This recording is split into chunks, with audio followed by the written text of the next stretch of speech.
क्या अनुकूल काम होना चाहिए जो तेजस्वी यादव को करना चाहिए कि वो मुख्यमंत्री बन सके? देखिए, तेजस्वी को बर्बाद करने के लिए वो संजय यादव है हरियाणा का।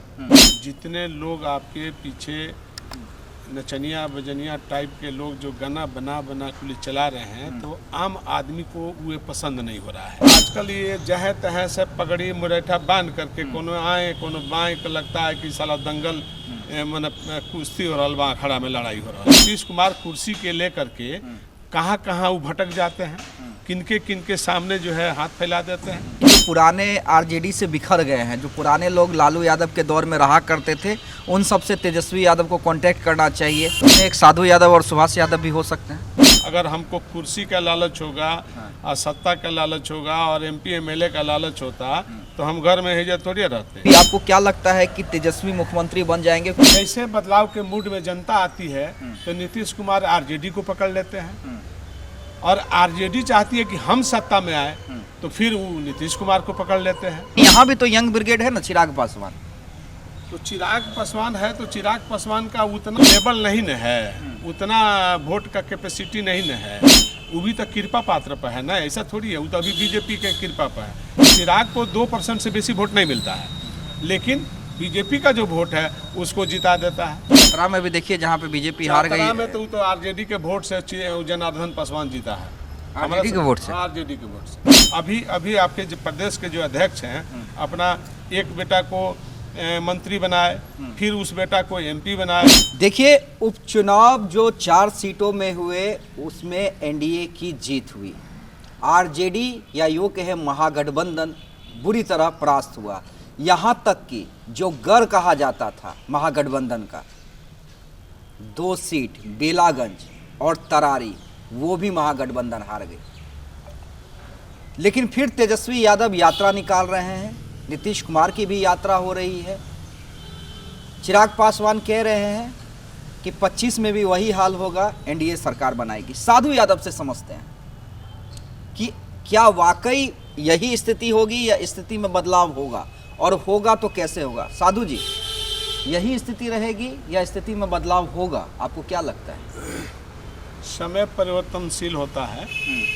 अगर उसके अनुरूप काम किया जाएगा तो बिल्कुल परिवर्तनशील होगा, और नहीं काम किया जाएगा उसके अनुरूप तो बिल्कुल जो सत्ता में बैठने वाले लोग जो कर रहे हैं हो सकता है। क्या परिवर्तनशील है, लेकिन कैसे परिवर्तनशील होगा? क्या अनुकूल काम होना चाहिए जो तेजस्वी यादव को करना चाहिए कि वो मुख्यमंत्री बन सके? देखिए, हमारा अपना आपके माध्यम से हमारा सुझाव है। हाँ, सुझाव हमारा ये है कि पहले तो जितने लोग आपके पीछे नचनिया बजनिया टाइप के लोग जो गाना बना बना के चला रहे हैं, तो आम आदमी को वो पसंद नहीं हो रहा है। तो आप ही के नकल करके झारखंड में वो गाना धुन बजा दिया तो उसका लोग पसंद कर लिया और उसका शैली था। लेकिन आपके यहाँ की शैली जो है उदंडता है, वो ध्यान देने की चीज़ है और कंट्रोल करने की चीज़ है कि इस तरह का भाषा का इस्तेमाल आप लोग नहीं करिए। सेलेक्ट कि तो तेजस्वी करे नहीं तो पार्टी करे, और तब उसके आधार पर कोई गाना बनावे तो चलावे।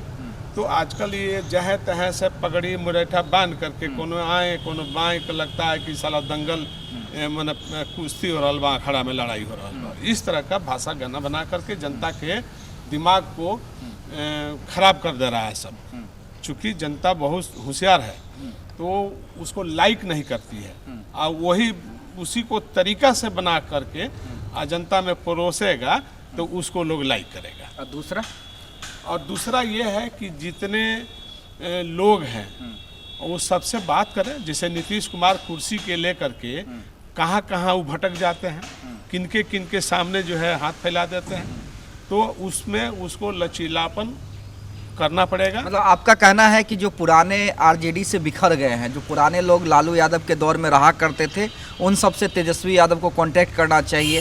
हाँ, बिल्कुल कांटेक्ट करना चाहिए, बात करना चाहिए, और सत्ता के लिए तो करना ही चाहिए।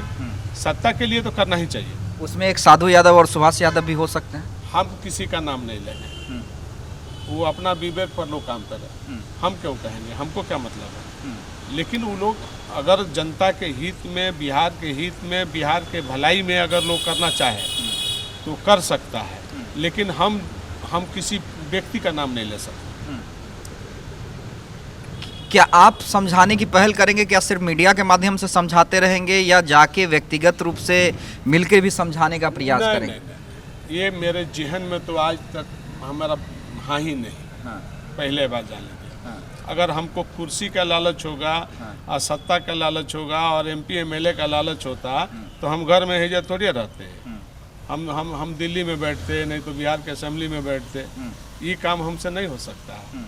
हम सच्चे आदमी हैं और सच्चाई के राह पर चलते हैं और सच बात बोलते हैं। आपको अच्छा लगे बुरा लगे ये आप समझ। यानी आपका कहना है कि जिस तरह से नीतीश कुमार अपने पुराने साथियों को या जिन को से भी लेकर लग रहा है, जैसे आनंद मोहन हो गए, आनंद मोहन को जेल से निकलवाया, अनंत सिंह हो गए, सुनील पांडे भी जाकर मिले थे, उसके बाद उनके बेटे को बीजेपी से टिकट मिला। तो लगता है कि जिस तरह हिसाब से नीतीश कुमार 2010 वाली राजनीति कर रहे हैं, उसी हिसाब से तेजस्वी यादव और लालू यादव को भी वही राजनीति करनी चाहिए। बिल्कुल करना चाहिए, क्यों नहीं करना चाहिए। अगर सत्ता में रहना है और सत्ता में बैठना है और बिहार के हितैषी बनना है तो करना चाहिए। करना चाहिए। ठीक है। अच्छा, ये तो एक सुझाव हो गया, लेकिन इस सुझाव के बाद भी आपको क्या लगता है कि तेजस्वी मुख्यमंत्री बन जाएंगे? क्योंकि चिराग पासवान, देखिए वहाँ पे एक गठबंधन की जो फौज है, नीतीश कुमार इतने सालों से लगातार बिहार के मुख्यमंत्री रहे हैं, सबसे ज़्यादा बार शपथ लेने वाले मुख्यमंत्री हैं, बीजेपी का अपना संगठन है, चिराग पासवान की अपनी लोकप्रियता है और साथ में मांझी और उपेंद्र कुशवाहा भी हैं। तो ये 5 दलों का जो गठबंधन है उससे लगता है कि इतना इजी मुकाबला है। और उपचुनाव में हमने देखा कि कितनी बुरी तरह से परास्त हुआ। बेलागंज जो आरजेडी का गढ़ कहा जाता है, आप लोग के समय में कहा जाता है वो गढ़ है, वो ध्वस्त हो गया। तरारी माले का गढ़ वो ध्वस्त हो गया। देखिए, पहले ही हमने कहा कि समय परिवर्तनशील होता है, लेकिन नीतीश कुमार जी का समय जो है 20 साल हो गया और बिहार की जनता बदलाव के मूड में है और बदलाव चाहती भी है। लेकिन बदलाव किस रूप में चाहती है? जैसे बदलाव के मूड में जनता आती है तो नीतीश कुमार आरजेडी को पकड़ लेते हैं और आरजेडी चाहती है कि हम सत्ता में आए तो फिर वो नीतीश कुमार को पकड़ लेते हैं। तो इस तरह के ये आँख मिचौली जो होता है, ये लोग एक दूसरे को आँख मिचौली खेल रहे हैं, जिसके कारण है कि बिहार की जनता पिछड़ा रही है, पिछड़ा रही है। लेकिन कॉम्बिनेशन तो बड़ा मजबूत है ना साधु यादव जी। जिस तरह से आप देखिए, आप कह रहे हैं नीतीश कुमार पुराने हो गए हैं, इतने साल से मुख्यमंत्री, लेकिन यहाँ भी तो यंग ब्रिगेड है ना, चिराग पासवान।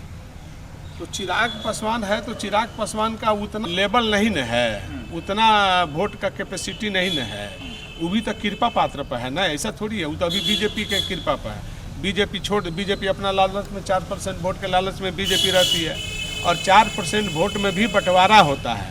और चिराग को 2% से बेसी वोट नहीं मिलता है, लेकिन बीजेपी का जो वोट है उसको जिता देता है। लेकिन स्ट्राइक रेट आप देखिए, हम सब स्ट्राइक रेट देखें, लोकसभा में 5 को सीट कोई बड़ी चीज़ नहीं है। पहले भी तो गठबंधन में 4 सीट था उनका। पहले इंडिया OPA गठबंधन में भी 4 सीट था। रंजीता जीती थी, सूरजभान जीते थे और रामचंद्र जीते थे, रामविलास पासवान जीते थे। तो 4 तो पहले भी था और 1 बढ़ा तो इस बार इधर परिवर्तन किया। चतरा में भी देखिए, जहाँ पे बीजेपी हार गई, में तो आरजेडी के वोट से जनार्दन पासवान जीता है। आरजेडी के वोट से, आरजेडी के वोट से, चूंकि उपभोक्ता जो मंत्री था वहाँ के लोगों को उपेक्षा कर दिया आरजेडी के लोगों को, तो आरजेडी के तय किया। पुराना आरजेडी का MLA था ना, 2 बार आरजेडी का MLA रहा है जनार्दन पासवान, और बीच में बीजेपी में जाने से वो चुनाव लूज कर गया। तो उसका नतीजा हुआ कि सब जनार्दन पासवान पर वोट चला गया, आरजेडी का वोट जनार्दन पासवान पर चला गया। अच्छा, आरजेडी में कौन कौन ऐसे लोग हैं तेजस्वी यादव के इर्द गिर्द जो लगता है कि तेजस्वी यादव को बर्बाद कर रहे हैं? देखिए, तेजस्वी को बर्बाद करने के लिए वो संजय यादव है हरियाणा का, वो हरियाणा से जो राज्यसभा सांसद राज्यसभा में चला गया, वो बर्बाद कर रहा है। एक मनोज झा, वो उसका वोट तो कोई मतलब नहीं है, तो वो 2 बार से राज्यसभा में चला गया। ये ऐसे लोग सलाहकार बन करके इसकी लोटियाँ डुबा रहे हैं। तो बिहार है ना, आप ही कहते हो कि उड़ता चिड़िया हल्दी लगा देता है, यहाँ बिहार के लोग हल्दी लगा देते हैं उड़ती चिड़िया को, आप ही बोलते हैं ना। तो बिहार है, फिर आप कैसे जो है भूल जा रहे हैं, क्यों भूल जा रहे हैं? तो जगता बाबू जो पार्टी के प्रति एक बार आपने मोर्चा भी खोला था जगता बाबू के खिलाफ, और इस बार उनके बेटे को भी टिकट मिला, जीत नहीं पाए, तीसरे स्थान पे रहे। देखिए, एक सिद्धांत, एक आचार की बात होनी चाहिए, एक आचार संहिता बनाना चाहिए, एक सिद्धांत बनाना चाहिए। आप जो है पीछे भी एक सिद्धांत बनाए थे कि किसी एमपी एमएलए को टिकट हम नहीं देंगे, 2005 की बात बता रहे हैं कि नहीं देंगे, और फिर आपने बहुत एमपीओं के बेटा बाल बच्चा परिवार को, पत्नी को आपने टिकट दिया, जिसमें आप हमको आपने साइड किया 2000 गोपालगंज से। तो कहने का मतलब ये स्पष्ट है कि बिना आपके पार्टी में एक सिद्धांत, एक विचार, एक आचार, एक संहिता का आप कैसे चल रहे हैं।